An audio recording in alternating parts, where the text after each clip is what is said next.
Hey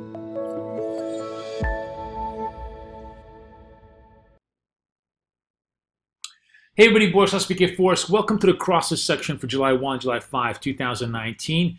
And the crosses this week are really setting up for some very interesting trades, both intra-com dollars, that is commodity dollars against commodity dollars, and the majors against com dollars, and even on the risk side. So I have a little bit of everything, sort of a sprinkling of each one of these ideas in front of you this week.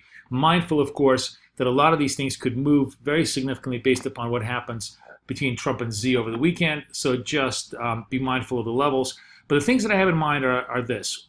Euro-CAD looks very interesting to me precisely because it looks so bad on a technical level. This is one of those pairs that the worse it looks, the better the trade is. And to me, the support at 148 is kind of an interesting trade here. I've already expressed my view that I think dollar-CAD has a scope to move to the upside. And it's really basically CAD-y weakness trade, relative weakness trade in CAD, that I think could give us scope here for a move back up to 150. Pound yen, surprisingly enough, pound itself looks horrible. Pound yen as a cross looks quite strong.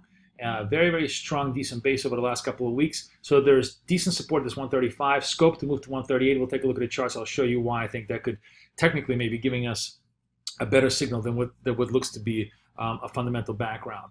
And Aussie Kiwi is the big event risk here in front of the RBA rate decision on Wednesday to you guys, Tuesday night to us.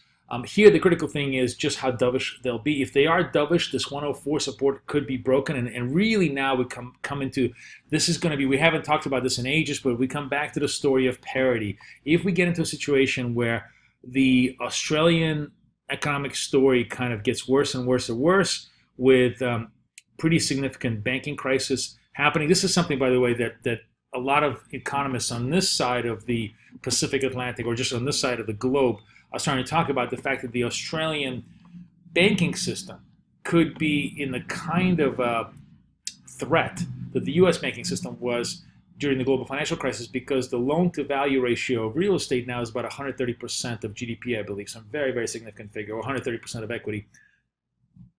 Whatever it is, it's so significant that it could really threaten the Australian banking system, which in turn, of course, creates perfect fodder for a move to parity in Aussie Kiwi. So watching those levels pretty carefully, let's take a look at the charts here. And I might as well start with the Aussie Kiwi here. So the pair here, yes, really holding that 104.50 bid. Pretty decent support here. But once that goes, if that just kind of goes, there's really nothing here until 102s, right? It really opens up the full scope. Now the 102 area really becomes the big battleground here, and I don't think you're not going to get this move to parity right away. But the point is that if you look at Odd Kiwi over the 18-month time span, the narrative is really pretty clear that it's a one-way trade to the downside. We had a small retrace back from the 103s to the 107s, and then it just kind of died.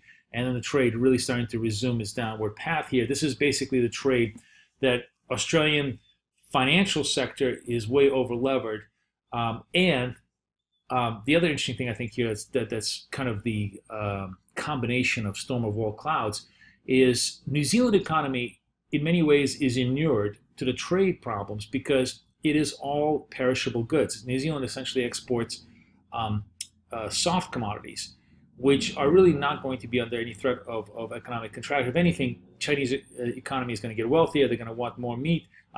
New Zealand is going to do fine. Australia, on the other hand, is directly tied to the industrial spend cycle of China, and that creates a much bigger problem. We've been talking about this forever, but maybe finally these big fundamental forces starting to shape themselves on the chart, and you're starting to see these moves as we go along. So for now, the critical focus here is 104 level.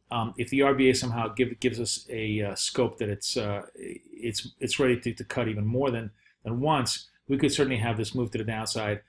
It's an interesting trade here. The 105 pretty much caps the upside, or 105.50 caps the upside on that move. Now Euro CAD, as I said, this is one of those pairs that the worse it looks, the better the trade. Anytime, if you were to simply take a look at these chart sequence, you'd say, oh, this is horrible. It looks like a downtrend. Boom, back up. This is horrible. It looks like a downtrend. Boom, back up. This is one of those cross pairs, as I said, especially because of the principles and the properties of Canadian dollar, which is one step backward, three steps forward. There's very counterintuitive, and you got to do the exact opposite of what seems to make sense. So here we are right back to this 48 level. That's been a triple, quadruple support level. It's actually not 48. It's about 48.80 now. It's the 48 underneath it that still looks to be the supportive. And I think that you have this whole zone to play with. That if we probe anything, that's pretty much where it's going to die. And then you have a scope to move back to the upside to the 49s, possibly 50s. Again, this is just nothing but relative weakness trade in caddy. If you don't believe that story, then you certainly don't take the trade. But I think it's worthwhile taking a punt on this one. And then finally, here's the interesting trade that I think that really surprised me. So pound looked horrible pretty much all across the board. But if you look at a pound yen and you sort of extract the dollar component of it, the risk here is very, very steady. We've been essentially at base for 2.5 weeks. And remember, the fundamental principle of technical analysis, the longer the base, the stronger the breakout, right? The base is pretty long, and we're probing the upper end of the base. So this looks like it's just ready to go. This could be the morning trade if we get positive risk news out of Osaka, just because, who knows? I mean, like, just technically it looks really, really good. I can't give you an honestly legitimate argument as to why UK looks good, but maybe it's just the whole idea that Brexit fatigue and everything else has really set in. If the data this week, we have a bunch of UK data, is just not horrible, if it's less bad than the market expects, that also provides scope to the upside. So you could have this combination of a very positive action. On the other hand, I think if we open up gap down and this thing gets taken out, let's say we're at like around 35.50s, it gets taken out, that's a very, very sharp gash across this base, and it destroys the whole positive feel-good story. But in the meantime, this is definitely the positive feel-good story for the time being, and if you trust the charts, it looks to be a pretty decent upside trade as we go into the week. Wish you guys the best luck, best trading. Boris Schlossberg, over and out.